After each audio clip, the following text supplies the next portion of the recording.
ต่อมาค่อยก็ใช้เวลาว่างในการถ้าเวลาให้มันค่ำเนาะค่อยก็ออกมาเบิ่งว่าแม่น้ำที่มันกว้างใหญ่ไพศาลอยู่หมู่บ้านนี้มันสิมีป่าที่ว่าสามารถหาได้ต้นสวยได้บ่เนาะค่อยก็ลงมาเบิ่งตามสภาพน้ำก็โห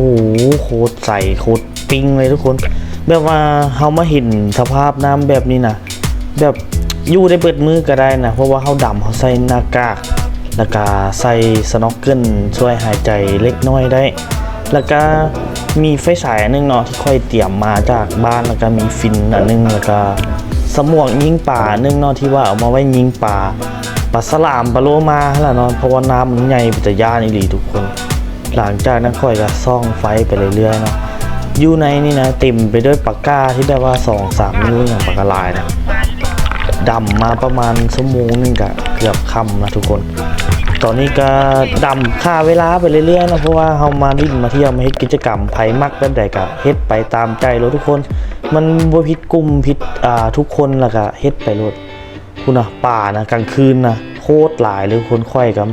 จับไฟฉายจับฟินจับสมวกแล้วก็สน็อกเกิลคาบลงมาซ่องมึงป่าเวลากลางคืนนะโอ้โคตรหลายเลยสะอ่อนเลยนะค่อยไทยเวียงจันทน์คนเวียงจันทน์เนาะไปเห็นป่าที่แบบว่าเป็นแหล่งแม่น้ำธรรมชาติอุดมสมบูรณ์ทุกอย่างเลยแม่น้ำแถวนี้ตอนแรงค่ำมานี่ป่าน้อยแบบว่าเขาซ่องไปทางใดก็เห็นนะเห็นฝูงนึงเป็น10เป็น20ป่าก้าป่าอีไทยป่านินป่าข้อก็เห็นเล็กน้อยเนาะเพราะว่าสถานที่นี้เขาเจ้าก็น่าจะหาคือกันเนาะแต่ว่าข้อดีของคนเขตนี้เขาเจ้าหาเพื่อกินหาเพื่อ